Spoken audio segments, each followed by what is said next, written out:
For the past 2 weeks, my son has been telling me the same thing every single night. My son tells me that a man waves at him through our patio door in the late hours of the night, and it's starting to get to me.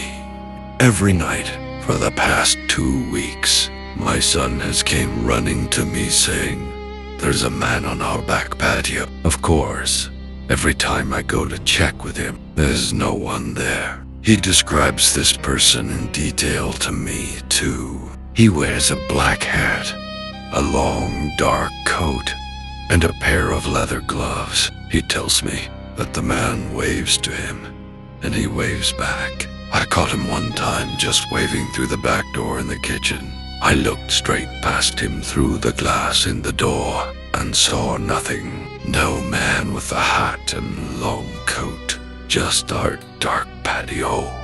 When I asked him what he was doing, he responded, "I'm saying hi to the hat man." I pulled him straight away from the patio door and sent him to bed. This whole thing is starting to terrify me, honestly. Who is he seeing out there? I'm afraid to even walk past the door sometime, just thinking that there might be someone out there just watching me. The only reasonable thing I can think of to explain this whole thing is that it must be an imaginary friend he's came up with. It has to be right. While I was writing this, he came up to me and tried to get me to open the patio door so that I can meet him. I'm literally glued to the sofa in the living room right now. Home invasion has always been something I've always dreaded since I was a little kid. Sometimes I'd even have panic attacks just thinking about the possibility of it. I know he's not real, but just the thought of a person lingering around my home in the late hours of the night absolutely petrifies me. The thought of him talking to my son cripples me even worse. Sometimes I'll think I see him out the corner of my eye. In the shadows, I'll sometimes make out a figure. Of course, when I snap my head to look, there's not a soul there. I'll hear him sometimes as well. On multiple occasions, the floorboard right outside my bedroom will creak all the way up to my bedroom door.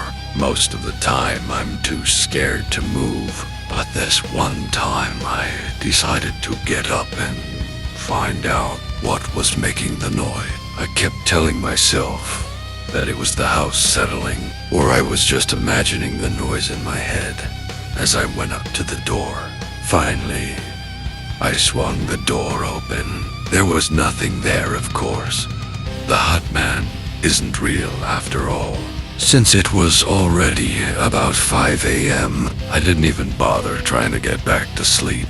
I just went downstairs to make a cup of tea and get on with my day. I get down the stairs and look down the corridor to see the kitchen light on. Faulty wiring, I presume. The house is near enough 100 years old, built for the miners when the village was still a coal town. I go into the kitchen, and the patio door is wide open. Everything else I can explain naturally, except that, did my son come down at some point in the night to talk to his imaginary friend? I haven't been able to sleep for days since then. My son keeps waving to the hat man through our patio door. He keeps asking me to meet him. I always tell him that I'm too busy watching whatever shit is on TV. But I'm never busy watching it, though. I'm always thinking about the hat man. This imaginary person has infected nearly every part of my life. I'm scared to even go downstairs past dark now. It's gotten that bad. I know he isn't real, yet his presence feels so vivid. My son told me once that the hat man wants to see you again. He wants you to say you're sorry for what you did. I didn't even bother asking what he meant. What's the point? He isn't real. It's all gibberish. Nothing happened. Everyone knows that nothing happened. Nothing happened to anyone. The Hat Man doesn't exist. He never did. The Hat Man does not exist.